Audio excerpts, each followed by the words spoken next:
దేవుని అనుగ్రహం మారు మనసు పొందుటకు నిన్ను ప్రేరేపించుతున్న ఎరుగక సిలువ నిన్ను ప్రేమిస్తుందని ఎరుగుతున్నావా? దేవుని సేవకుల, దేవుని బిడ్డలారా, దేవుని సేవకులు వాక్యం బోధిస్తుంటే ఆ వెలుగు నిన్ను తాగుతుందని అనుభవిస్తున్నావా? ఎంతవరకు నీ కాఠిన్యమో, నీ కఠినమైన హృదయాన్ని పెట్టుకొని సిలువను దూరం చేసుకుంటున్నావు? ఎంతవరకు నీ జీవితంలో సిలువను దూరం పెట్టుకుంటున్నావు?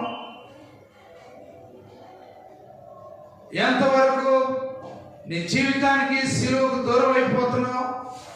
సిలువ ప్రేమకు నువ్వు ఎందుకు దూరం అయిపోతున్నావు?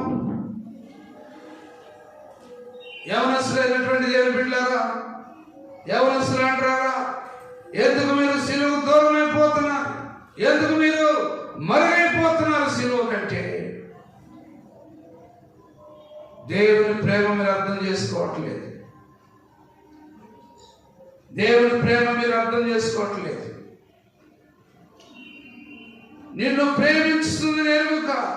నిన్ను శిక్షించడానికి సిలువ రాలేదు. నిన్ను ప్రేమించడానికి, నిన్ను కడగటానికి, నిన్ను శుద్ధీకరించడానికి, నిన్ను బాగు చేయటానికి ఆయన సిలువ నీకు కనబడతా ఉంది. చాలా మంది యవనస్తులకు దేవుని సిలువ అంటే పడట్లేదు. మెడలో సిలువ వేసుకుంటావు కానీ, బండి మీద సిలువ వేసుకుంటావు కానీ, ఆ సిలువ ప్రేమ నీ హృదయంలో ఉందా? నీ మాటల్లో ఉందా? నీ ప్రవర్తనలో ఉందా? మెడలో సిలువ వేసుకున్నంత మాత్రాన, ఇంటి మీద సిలువ పెట్టుకున్నంత మాత్రాన, నీ బండి మీద సిలువ వేసుకున్నంత మాత్రాన నీ హృదయం ఇంకా కాఠినంగా ఉందని నువ్వు తెలుసుకుంటున్నావా?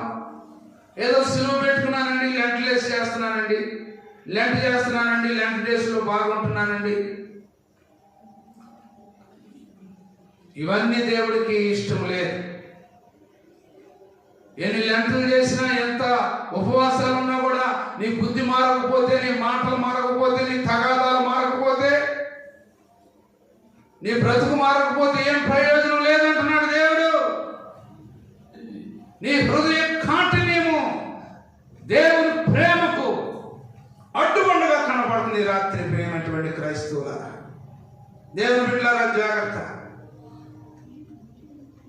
మారు మనసు పొందినటువంటి నీ హృదయము సిలువకి ఎంత అభ్యంతరంగా ఉందో తెలుసా?